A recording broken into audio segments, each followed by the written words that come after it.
હિન્દુ પરિવારમાં હવેથી ઓછામાં ઓછા 3 સંતાનોનો સંકલ્પ લઈને એના જ લગ્ન કરવા. 3 સંતાનો ન કઈ લગ્નનો સંકલ્પ નહીં લેવડાવવાનો. હિન્દુ પરિવારમાં 3 સંતાનોના સંકલ્પ લે એના જ લગ્ન કરાવવા.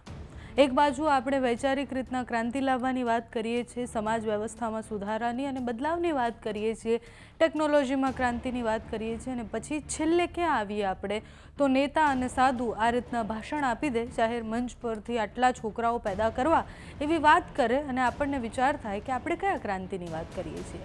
નમસ્કાર, આપની સાથે હું છું પાયલ.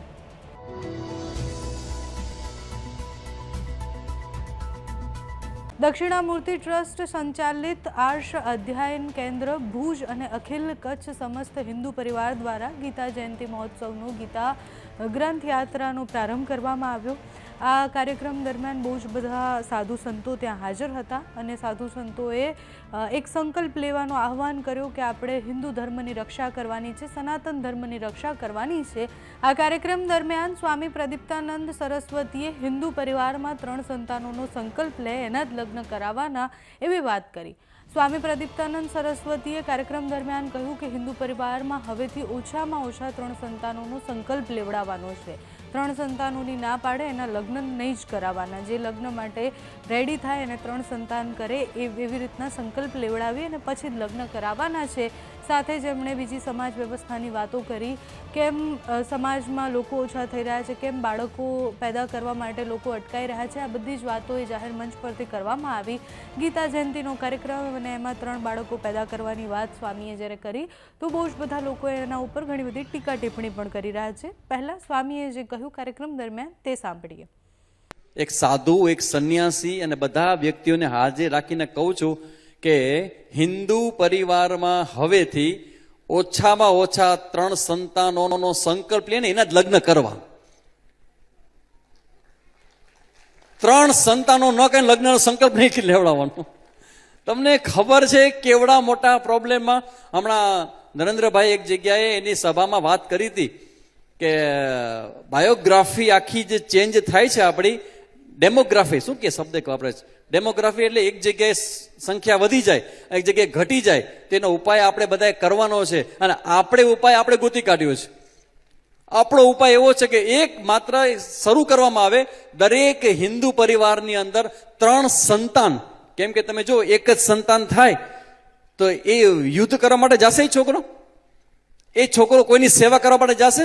રાષ્ટ્રીય સ્વયંસેવક સંઘમાં સેવા કરવી હોય, કોઈ પણ જગ્યાએ સેવા કરવી હોય તો એના ભાઈ બહેન તો હોવા જોઈએ. ઇવન અમારા સંન્યાસમાં એવું છે. અમારા ગુરુજી અમને કીધું કે તમારે સંન્યાસ જોતો હોય ને તો તમારા ભાઈ હોવો જોઈએ. આજે આ જે ભાઈના લગ્ન પ્રસંગે બધા મહાત્માને ગિફ્ટ આપી, એમ પૂર્વાશ્રમમાં મારા નાના ભાઈ થાય એ હતા ને, એટલે મને મારા ગુરુજીએ દીક્ષા આપી કે તમારે પરંપરા ચાલવી જોઈએ. અમારા ગુરુજીના મનમાં, સંન્યાસીના મનમાં એ છે કે પરંપરા ઉપર તાળું ન લાગવું જોઈએ. તો આજે હું કહેવા માટે એક સંન્યાસી બનીને તમારી વચ્ચે ઊભો છું કે 3 સંતાનોનો વિચાર છે એ દરેક પ્રમુખે એના સમાજની અંદર ફેલાવો. ધ્યાન રાખજો, તમે શરૂ કરો, વિચારો ફેલાવો અને સાધુના શબ્દો પર વિશ્વાસ રાખો. એ પરમ સત્તા અને શક્તિ કામ કરશે. તમે બધા નિમિત્ત બનો. આખો પર્વત ભગવાને એની ટચલી આંગળીમાં ઉપાડ્યો હતો. તમારે વેલા ખાલી એમાં આ લાકડી જ અડાડવાની છે. તો એ રીતે ઓછામાં ઓછા 3 સંતાનોનો વિચાર છે એ તમારા સમાજમાં ફેલાવો. જોકે આની પહેલા અનેકવાર અનેક સાધુએ અને નેતાએ, આરએસએસના વડાથી લઈને બીજા કેટલાય બધા નેતા એવા છે કે જેમણે કેટલા બાળકો કરવા એના ઉપર ટિપ્પણી કરેલી છે.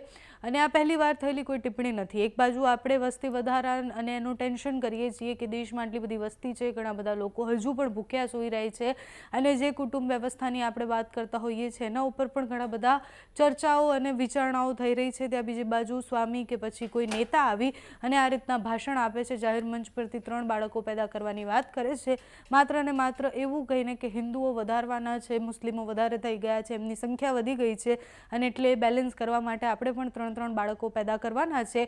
આવું જાહેર મંચ પરથી કહેવાય ત્યારે સમાજ પર એની ખૂબ મોટી અસર થતી હોય છે. તમારું આ ટિપ્પણી પર શું માનવું છે અમને કમેન્ટ્સમાં જણાવજો.